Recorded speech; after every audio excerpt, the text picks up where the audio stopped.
거룩하신 하나님 아버지, 하나님의 은혜를 감사드립니다. 오늘도 우리에게 주신 이 시간을 통하여 하나님께 기도로 나아갑니다. 말씀 속에서 깨닫게 하시고 아버지의 뜻대로 구하는 이 시간이 되게 하옵소서. 예수님 이름으로 기도드립니다. 아멘. 찬송가 204장 하나님께 찬양드립니다. 주의 말씀 듣고서 준행하는 자는 반석 위에 터닫고 집을 지음 같아. 비가 오고 물나며 바람 부딪혀도 반석 위에 세운 집 무너지지 않네. 잘 짓고 잘 짓세, 우리 집 잘 짓세. 만세 반석 위에다 우리 집 잘 짓세. 주의 말씀 듣고도 행치 않는 자는 모래 위에 터닫고 집을 지음 같아. 비가 오고 물나며 바람 부딪힐 때 모래 위에 세운 집 크게 무너지네. 잘 짓고 잘 짓세, 우리 집 잘 짓세. 만세 반석 위에다 우리 집 잘 짓세.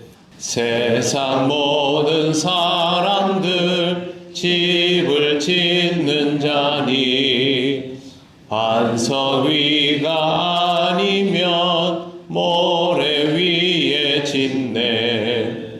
우리 구주 오셔서 지은 상을 줄 때 세운 공로 따라서 영영 상벌 주리.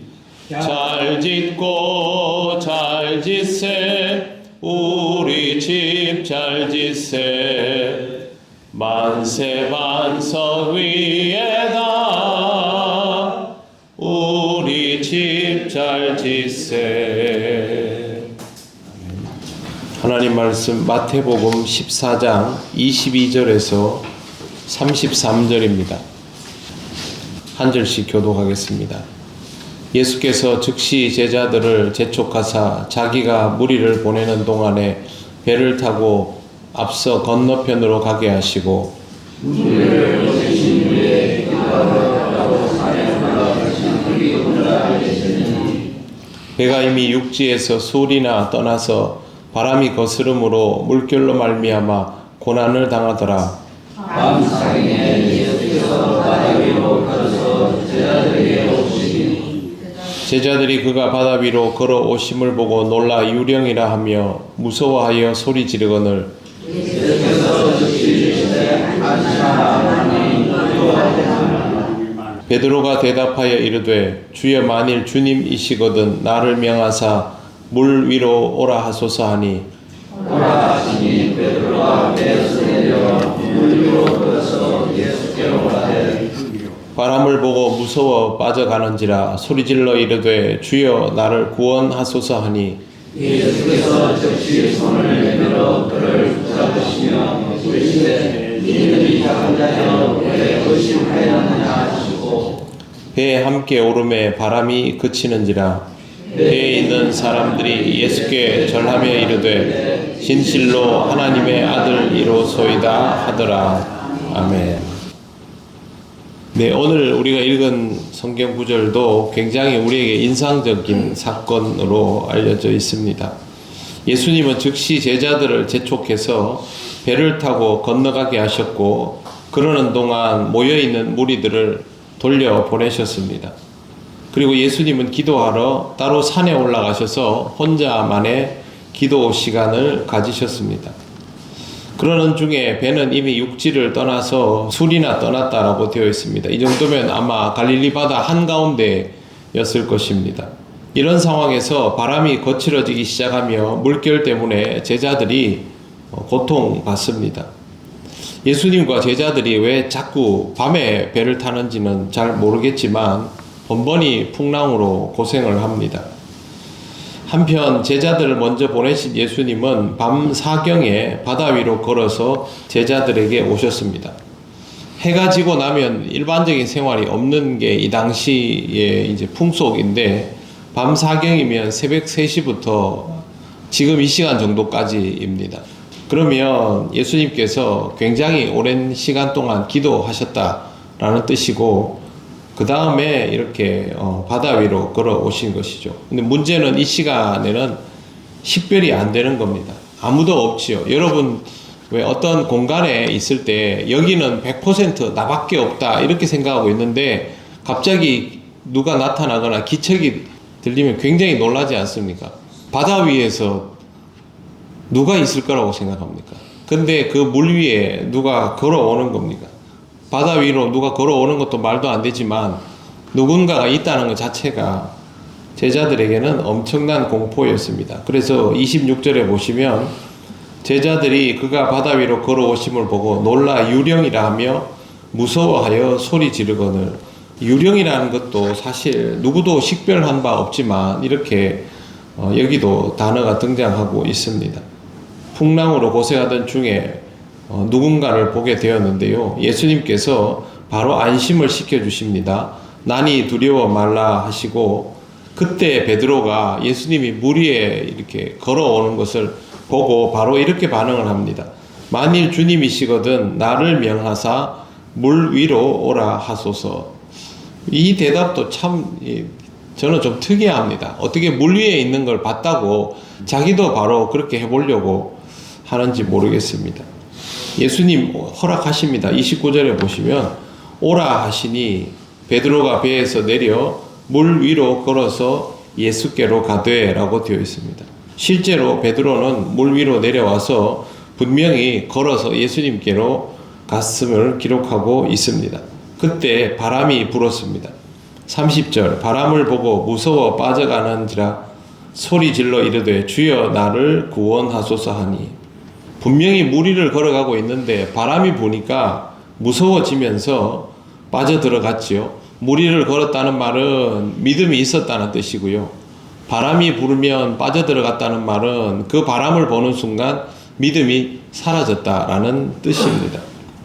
그렇게 해서 예수님이 즉시 손을 내밀어 그를 붙잡으셨다. 즉시라는 이 단어가 굉장히 중요합니다. 왜 그러냐면 물이니까 빠져들어가면 그냥 순식간에 사라지는 것 아니겠습니까? 그렇기 때문에 즉시 잡아주셨다는 말이 굉장히 사실감 있게 기록되어 있습니다. 그리고 예수님께서 하신 말씀 31절 한번 읽어보겠습니다. 예수께서 즉시 손을 내밀어 그를 붙잡으시며 이르시되 믿음이 작은 자여 왜 의심하였느냐 하시고 아멘. 이렇게 해서 배에 함께 오르고 바람이 그칩니다. 예수님이 베드로를 꾸짖지요. 꾸짖는 이유가 무엇일까라는 것을 잘 봐야 합니다. 베드로는 믿음이 없는 사람이 아닙니다. 믿음이 있습니다. 그래서 예수님을 믿고 예수님을 따르는 제자가 되었죠. 그런데 바람이 부니까 그 믿음이 사라집니다. 예수님은 믿음이라는 것이 그렇게 사라져버리면 안 된다라는 말씀을 하신 겁니다. 이 장면과 똑같은 장면이 성경에 있습니다. 그게 뭐냐면 베드로가 예수님을 3번 부인하는 겁니다. 바람이 부니까 그 믿음이 사라지는 것과 똑같은 이치이죠. 우리는 믿음이 없지 않습니다. 중요한 건 바람이 불 때도 그 믿음이 있느냐 하는 것이죠. 믿음이 있어서 여기까지 왔는데 주님 앞에까지 왔는데 어떤 일이 생기면 그 믿음이 사라진다면 주님에게 똑같은 지적을 받는다라는 것이 이 말씀의 교훈입니다. 성경의 마지막에 기록되어 있는 것은 이거지요. 배에 있는 사람들이 예수께 절하며 이르되 진실로 하나님의 아들이로소이다 하더라. 분명히 여기 하나님의 아들이라고 고백하지요. 물 위를 걸어왔으니 얼마나 놀랐겠습니까? 그런데 이 하나님의 아들이 십자가에 달리게 되자 잡히게 되자 그 믿음 다 내려놓지 않습니까? 그게 인간입니다. 그러므로 우리는 우리의 믿음에 대하여 스스로 과신하면 안 됩니다. 우리 믿음은 언제나 바람 앞에 등불처럼 쉽게 꺼질 수 있습니다. 그래서 그런 믿음이 되지 않도록, 그런 상황에서 내가 여기서 내 믿음이 쉽게 촛불처럼 꺼질 수 있구나 라는 생각을 하면서 다시 한번 주님을 바라보고 다시 한번 주님께 도움을 청하고 주님을 의지하며 그렇게 살아야 하는 것이죠. 예수님이 하나님의 아들이신 것은 성경에 이렇게 기록되어 있지만 우리한테는 놀라운 일이 아닙니다. 당연한 일이죠. 문제는 내가 믿느냐라는 것입니다. 오늘도 신앙생활을 하시면서 정말 내가 주님을 믿느냐, 바람이 불 때도 풍랑이 일 때도 주님을 믿느냐라는 물음을 스스로에게 던져보시고 주님을 믿고 의지하는 자로 매 순간순간을 살아가시기를 바랍니다. 기도드리겠습니다.